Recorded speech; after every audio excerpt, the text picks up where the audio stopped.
7월 30일 법률방송 로투데이 시작하겠습니다. 유엔 인권이사회 여러 국제 인권기구들이 우리나라에 지속적으로 형사적 처벌을 폐지할 것을 권고하고 있는 형법상 죄가 있습니다. 바로 사실적시에 의한 명예훼손죄인데요. 오늘 로투데이는 사실적시에 의한 명예훼손 폐지 관련한 보도 전해드리겠습니다. 먼저 국회에서 관련 토론회가 열렸는데 왜 사실적시에 의한 명예훼손죄를 개정 또는 폐지해야 하는지 그 근거와 논리를 전해드립니다. 장한지 기자입니다. 사실적시에 의한 명예훼손을 규정하고 있는 법률은 형법 제307조 및 정보통신망 이용 촉진 및 정보보호에 관한 법률 제70조입니다. 해당 조항은 공연히 사실을 적시해 사람의 명예를 훼손한 자는 2년 이하의 징역이나 금고 또는 500만 원 이하의 벌금에 처한다고 되어 있습니다. 가짜뉴스나 허위 사실이 아닌 사실을 적시해도 처벌할 수 있도록 하고 있는 겁니다. 예를 들어 성추행이나 성희롱을 당했다는 미투 폭로를 해도 사실 적시에 의한 명예훼손으로 처벌당할 수 있다는 얘기입니다.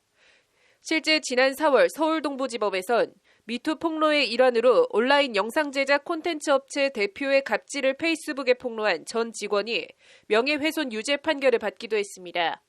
대법원도 임금 체불 사실을 피켓에 적어 행인들에게 알린 노동자에 대해 지난 2004년 유죄 판결을 확정하는 등 사실적시에 의한 명예훼손을 광범위하게 처벌하고 있습니다. 사실적시 명예훼손죄가 미투를 포함해 공익적 목적의 사회적 고발마저 가로막는 일종의 걸림돌로 작용하고 있다는 비판이 나오는 이유입니다. 여기에 최근엔 성범죄자나 살인범 등 흉악범들의 신상을 공개하는 이른바 디지털 교도소 사이트 운영자에 대해 경찰이 명예훼손 혐의 수사에 착수하면서 또 다른 논란이 되고 있습니다. 그제 국회에서 대한변협과 판사 출신인 더불어민주당 이수진 의원 주최로 열린 사실적시 명예훼손죄의 개정 방향 토론회는 이런 문제의식에서 열렸습니다. 프라이버시 보호와 표현의 자유, 공익적 고발 사이 합리적인 접점과 대안을 모색해보자는 취지입니다. 변호사들 상대로 설문조사를 한 적이 있었습니다. 사실적시 명예훼손에 대해서 폐지 내지 개정 여부에 대해서 설문조사를 했었는데 우리 어떤 사회법제도 개정이 있어서 변호사들 소위 말해서 법조인들이 가장 좀 보수적인 색채를 띠고 있음에도 불구하고 이 사실적시 명예훼손에 대해서 개정 필요성이 있다 이런 목소리를 내는 것은 이제 시대적으로 이제 이런 환경이 변화가 필요성이 있다 이렇게 인식이 되었고요. 발제를 맡은 사단법인 오픈넷 손지원 변호사는 그 형벌 조항의 존재 자체로 표현의 자유에 대한 엄청난 위축 효과가 발생한다며 사실적시 명예훼손죄 개정 필요성을 역설했습니다. 일단 명예훼손 고소를 하는 사람은 자신에 대해 적시된 사실이 허위인지 사실인지 입증할 필요 없이 무고에 대한 아무 부담 없이 고소를 남발할 수 있습니다. 이 경우 피고소인은 사실을 말했더라도 피의자, 수사 대상이 되는 상황을 피할 수가 없습니다. 진실을 고발한 사람들이 명예훼손으로 역고소를 당하고 형사범죄의 피의자가 되어 또 다른 피해와 고통을 겪게 되고 사람들은 이런 위험이 부담스러워 진실을 말하는 걸 스스로 억제하게 된다는 겁니다. 이는 증거와 증인이 충분해 진실로 쉽게 증명될 수 있는 성폭력의 경우에도 진실을 말하는 피해자를 협박 위축하게 만들어 2차 가해를 더욱 손쉽게 해주는 요인으로까지 작용하고 있다는 것이 손지원 변호사의 지적입니다. 그래서 진실한 사실을 고발한 사람들이 명예훼손으로 역고소를 당하는 사례, 그래서 형사범죄의 피의자, 수사 대상이 돼서 또 다른 피해와 어떤 고초를 겪게 되고 사람들은 이와 같은 위험이 부담스러워서 진실한 사실을 말하는 것을 스스로 억제하게 됩니다. 성폭력 가해자들도 최종적으로 어떤 이 고발자들이 명예훼손으로 처벌받기를 바란다기보다는 이제 본인들에 대한 폭로를 초기에 진화하는 수단으로 이런 형사범죄를 남용을 하고 꼭 미투에 국한하는 게 아니고 기업의 비리나 상사의 갑질, 권력자의 부정행위 등을 내부 고발하고 공론화시키는 과정에서 많은 사람들이 겪고 있는 폐해입니다. 이런 일종의 자기검열과 이로 인한 침묵을 깨려면 어떤 식으로든 사실적시 명예훼손죄를 손보는 것이 필요하다는 데 토론회 참석자들은 인식을 같이 했습니다. 명예훼손죄, 그중에서도 특히 사실적시 명예훼손죄 관련해서는 개정 논의가 꾸준히 있었습니다. 이 사실적시 명예훼손죄를 통해 보호하려는 법적 영역과 그 처벌 조항의 존재 자체로 인해 위축되거나 침해될 수 있는 법적 영역이 이제 상충한다고 볼 수가 있는데 이제 두 영역이 균형을 이룰 수 있기를 바라고. 많은 패단에도 사실적시 명예훼손죄가 쉬이 폐지되지 못한 것은 이를 폐지하면 타인의 프라이버시를 침해하는 행위를 제재하기 위한 수단이 사실상 없어지게 된다는 유력한 반론이 있었기 때문입니다. 예를 들어 질병이나 성적 취향 등 남에게 알리고 싶지 않은 사실을 무차별적으로 퍼뜨려도 아무런 제재도 받지 않는 상황이 온다면 그 부작용과 폐해도 만만치 않을 것이란 반론입니다. 이와 관련 토론의 발제를 맡은 손지원 변호사는 아무리 사실이라 하더라도 개인의 숨기고 싶은 성 이력 등의 과거, 전과 기록, 질병, 성적 취향 등 내밀한 정보의 공개로 인격권을 침대하게 침해하는 행위에 대해선 형사적 제재의 영역에 남겨도 개인의 프라이버시와 사생활의 비밀을 균형적으로 보호할 필요가 있다고 대안을 제시했습니다. 법률방송 장한지입니다.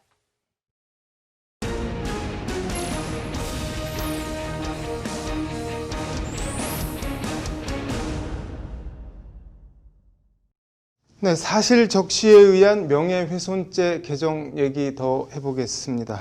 이거 상 기자, 이거 결국 그래서 이걸 어떻게 해야 되는 건가요? 네, 형법 제307조 그리고 정보통신망법 제70조에 네. 규정된 사실적시 명예훼손죄의 이 사실이라는 개념 네. 자체를 구체화해서 새롭게 정립하자는 겁니다. 네. 핵심은 사실을 타인의 사생활의 비밀을 침해하는 사실로 개정하자는 건데요. 네. 공익적 목적의 사실에 대해서는 명예훼손죄의 눈치를 보지 않고 네. 고발할 수 있도록 하기 위해서 형법 제310조 위법성 조각 규정에다가 이제 진실이라고 믿을 만한 상당한 이유가 있는 경우를 추가하자는 내용도 토론회에서 제시됐습니다. 네. 더불어 명예훼손죄와 모욕죄의 징역형을 폐지하자는 안도 제시됐습니다. 네. 이게 공익적 목적의 사실 적시는 처벌을 하면 안 된다 이런 얘기인 것 같은데 외국은 지금 어떻게 하고 있나요?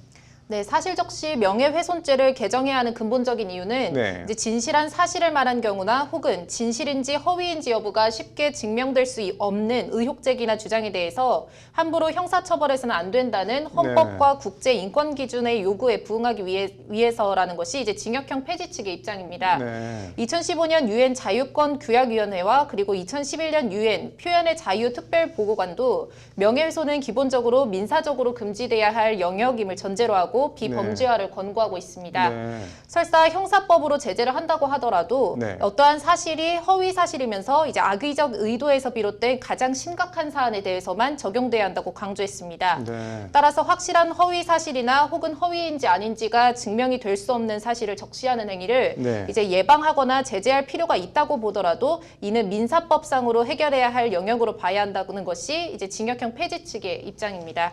네. 다만 사생활이나 프라이버시를 침해하는 사실 적시의 경우에는 진실, 허위 여부와 무관하게 당사자의 명예를 넘어서 헌법 제17조가 보장하는 사생활의 비밀이라는 법익도 추가적으로 침해하는 결과를 가져오는 비난 가능성이 큰 행위이기 때문에 네. 이제 형사적 제재의 영역에 남겨놓을 필요가 있다고 덧붙였습니다. 이게 진실과 허위 사실을 가려서 옥석을 가려서 처벌을 할 건 처벌하고 나머지는 민사적으로 처리하자는 얘기인 것 같은데 반대 의견도 있을 것 같은데 어떤가요? 네, 징역형 폐지는 섣부르다는 네. 입장도 있습니다. 현재 사실적시 명예훼손죄는 네. 2년 이하의 징역이나 금고 또는 500만 원 이하의 벌금에 처하도록 규정하고 있는데요. 네. 그러나 실무에서 이 죄만으로 구속되거나 실형을 선고받는 경우는 거의 찾아보기 힘듭니다. 네. 대부분 벌금이나 기소유예 처분에 그치고 있는 건데요. 네. 이런 상황에서 징역형이 폐지가 되고 만약 사실의 개념을 타인의 사생활의 비밀을 침해하는 사실로 적시하는 방향으로 법이 개정이 된다고 하면 네. 이제 동일 피해자에 대해서 이제 사실적시 명예훼손 범죄를 반복해서 저지른 범죄자에 대해서 법원이 처벌할 수 있는 형벌의 최대치는 벌금 500만 원이 최대가 되는 겁니다. 네. 현실적으로 징역형이 선고되지 않는 상황에서 징역형을 폐지하는 건 국가가 국민의 사생활 침해 문제에 손을 놓게 되는 것이라는 게 이제 반대 측의 입장입니다. 네. 관련해서 김한규 변호사는 민사적 구제 수단이 미흡한 현실에서 헌법이 보장하는 개인의 사생활 비밀 보장을 국가가 사실상 방기하는 것과 마찬가지라며 징벌적 손해배상과 상습법 관련 조항을 신설해서 징역형을 두지 않는 한 사실적시 명예훼손죄의 징역형 폐지는 섣부른 감이 있다고 설명했습니다. 네. 이게 그럼 뭐 저 사실을 적시하는 거는 뭐 논외로 하고 허위 사실을 적시하고 막 이렇게 퍼뜨리는 거 이거는 뭐 그러면은 뭐 어떻게 해야 되는 건가요? 네, 법 개정보다도 먼저 현행법 안에서 처벌을 강화해야 한다는 얘기가 나왔습니다. 네. 먼저 사실적시 명예훼손의 심각성은 헌법재판소에서도 언급이 된 바 있는데요. 네. 인터넷상의 사실적시 명예훼손죄에 대해서 헌재는 합헌 결정을 내리면서 네. 다수 의견에서 이런 의견을 내놓은 바 있습니다. 네.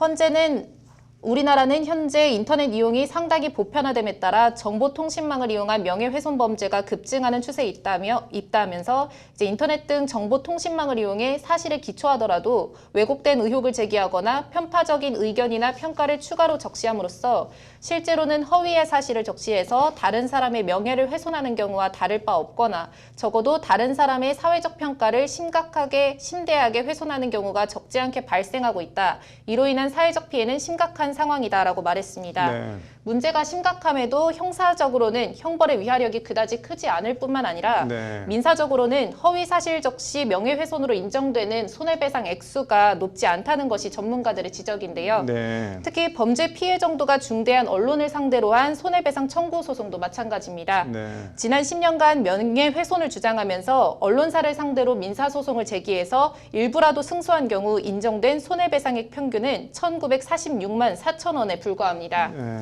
사실적시 명예훼손죄의 개정도 중요하지만 명예훼손으로 인한 손해배상 소송에 있어서 피해자의 구제와 명예훼손 행위의 방지를 위해서는 징벌적 손해배상 제도를 도입해야 할 필요성이 더욱 크다는 의견도 나왔습니다. 네.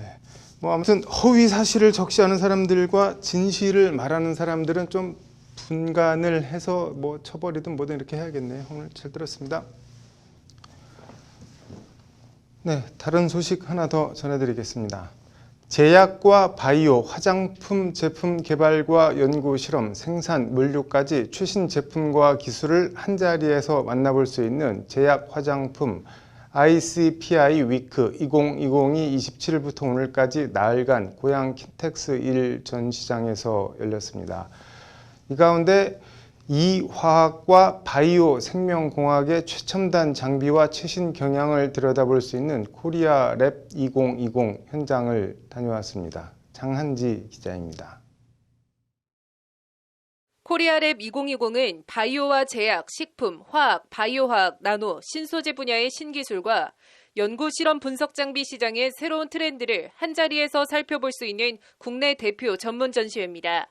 올해로 14회째를 맞았는데 산업통상자원부와 식품의약품안전처, 한국제약바이오협회 등이 후원사로 참여해 힘을 실어줬습니다. 코로나 여파로 올해는 지난해보다 규모가 축소되긴 했어도 미국과 유럽, 일본 등 전 세계에서 581개사가 전시회에 참여했습니다. 이번 전시회에도 생명과학과 관련한 시장의 새로운 제품이 한자리에서 소개됐습니다. 전시회에선 또 해당 시장에서 요구되는 적합한 솔루션에 대해 전문가들과 직접 상담할 수 있는 기회도 제공됐습니다. 이와 함께 제약 바이오 헬스 글로벌화 전략의 핵심 수단으로서 기술 라이센싱 전략과 사례 등 다양한 세미나와 컨퍼런스가 진행돼 신제품과 신기술, 최신 글로벌 트렌드를 공유할 수 있는 자리도 마련됐습니다. 이런 가운데 국내 생명공학 연구장비 개발과 생산 중견기업인 한일과학도 전시장 한가운데에 부스를 마련하고 참여했습니다. 생명공학 제품 불모지였던 지난 1958년부터 60여 년간 생명공학 분야 연구장비를 제조해오고 있는 한일과학의 주력 상품은 센트리퓨즈라고 불리는 원심블릭입니다. 센트리퓨즈는 회전으로 생기는 원심력을 이용해 입자와 크기, 밀도에 따라 시료를 분리해내는 장치로 생명과학 관련 실험 등에 기본적으로 사용되는 장비입니다.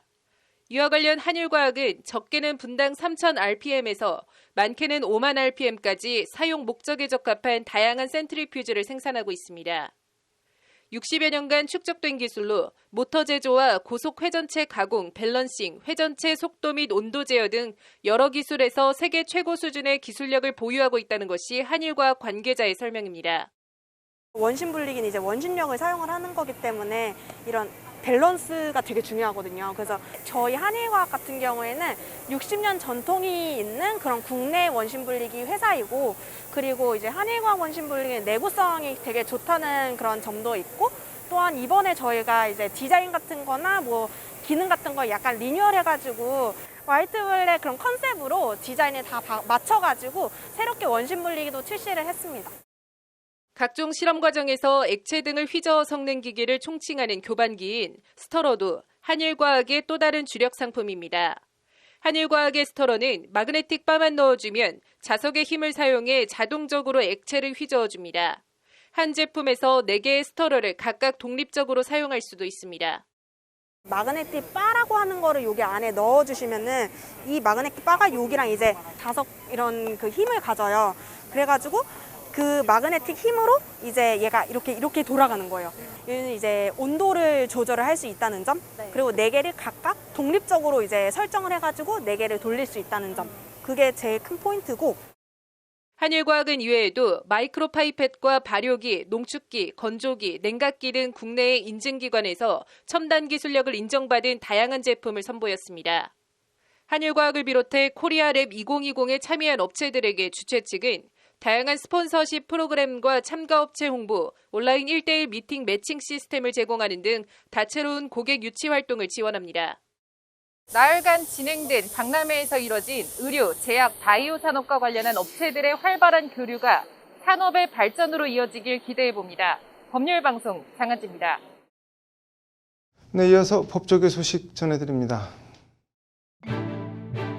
더불어민주당과 정부, 청와대가 검찰의 직접 수사 범위를 줄이는 내용을 골자로 하는 권력기관 개혁안을 발표했습니다. 경찰과의 관계는 기존 수직적 지휘 관계에서 수평적 관계로 위치 정립됩니다.